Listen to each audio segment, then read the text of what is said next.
रायगड जिल्ह्यातील खालापूर तालुक्यातील वडवळ ग्रामपंचायतीच्या नवीन इमारतीचे उद्घाटन राज्याच्या महिला व बाल विकास मंत्री आदितीताई तटकरे यांच्या विशेष उपस्थितीत करण्यात आले।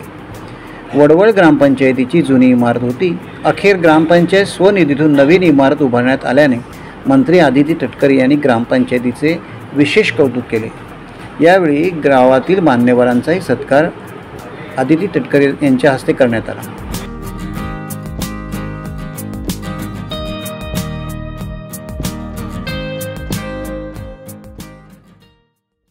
आमच्या सर्वांच्या वतीने सरपंच आपले, उपसरपंच आपले आणि ग्रामपंचायतीच्या सर्व सदस्यांचे आणि माजी सरपंच आणि माजी सदस्यांचे या ठिकाणी मनापासूनची अभिनंदन करते की आज उत्कृष्ट अशा ग्रामपंचायतीच्या इमारतीचं भूमिपूजन सोहळा हा आपण त्या निमित्ताने आयोजित केला।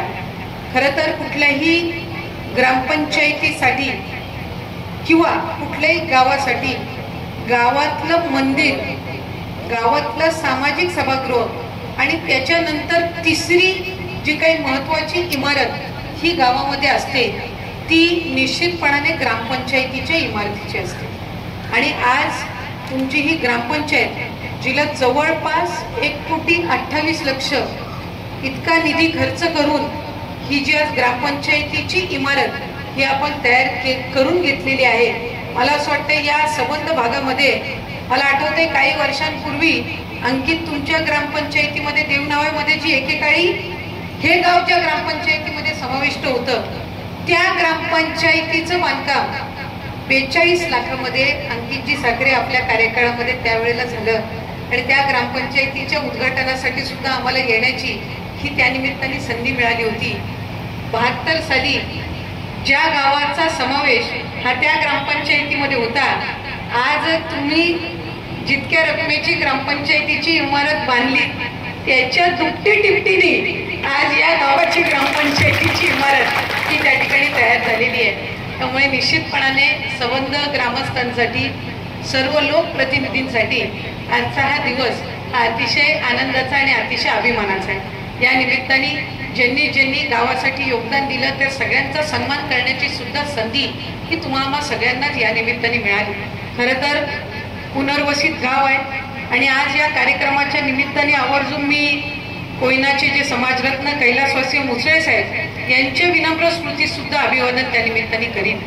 कारण एखादं पुनर्वसित गाव ज्या वेळेला निर्मित होत असतं, ज्याचा उल्लेख मगाशी करण्यात आला, अनेक संघर्षांना आपल्याला सामोरं जावं लागत असतं।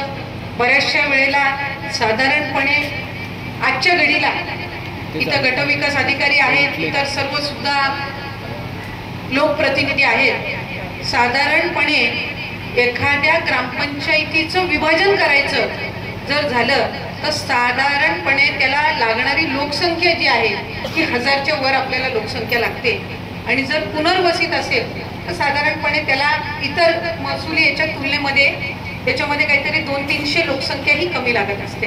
आज या ग्रामपंचायत हद्दीमध्ये 2000च्या अधिक ही लोकसंख्या ही म्हणजे आपली आहे, ज्यांना मतदान करण्याचा अधिकार आहे। आणि अशीच जी या ठिकाणी राहण्यासाठी रेंटवर आलेली असतील किंवा भाड्याने जी या ठिकाणी नागरिक राहत असतील ते साधारणपणे 3-4 हजारपेक्षा अधिकची लोकसंख्या असेल। पण मला आज निश्चितपणाने ग्रामपंचायतीचं सुद्धा या निमित्ताने कौतुक करावंसं वाटतं आणि आवर्जून एक उल्लेख करावासा वाटतो की आज ग्रामपंचायतीचं जे उत्पन्न आहे ते 3 कोटीपेक्षा अधिकचं उत्पन्न आहे आणि म्हणून त्यांनी त्या निधीतून आज जवळपास 1.25 कोटीची ग्रामपंचायतीची ती इमारत या ठिकाणी उभारू शकलेली आहे। म्हणजे एखादं पुनर्वसित गाव आणि त्याची ग्रामपंचायत आणि त्याचं उत्पन्न 3 कोटीपेक्षा अधिक असणं। माझ्या मतदारसंघामध्ये वळसे ग्रामपंचायत आहे, आपले जिल्हाध्यक्ष आहेत मधुकर पाटील साहेब, यांची जी ग्रामपंचायत आहे त्या ग्रामपंचायतीची लोकसंख्या आज साधारणपणे 7-7.5 हजार असेल। त्या 7-7.5 हजार जर आत्ताच्या सेन्सेसनी काढली तर कदाचित ती नगरपंचायतची कॅपॅसिटीची होऊ शकेल, पण रोहान नगरपालिका ही लगतच असल्यामुळे ती नगरपंचायत काही तिचं रूपांतर होऊ शकत नाही। पण त्या ग्रामपंचायतीचं उत्पन्न सुद्धा मला असं वाटतं की साधारणपणे 3-3.25 कोटीचं असेल।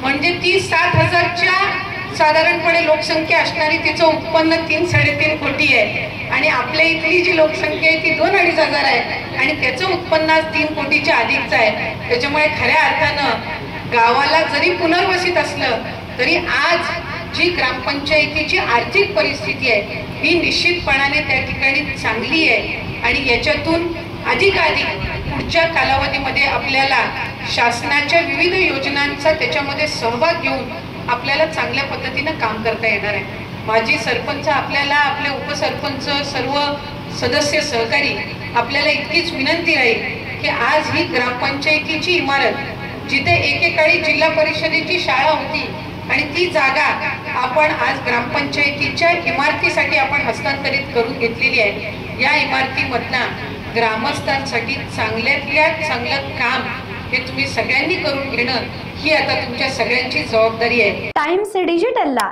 लाईक करा, शेअर करा, सबस्क्राईब करा आणि बेल आयकॉन दाबायला विसरू नका. Times digital.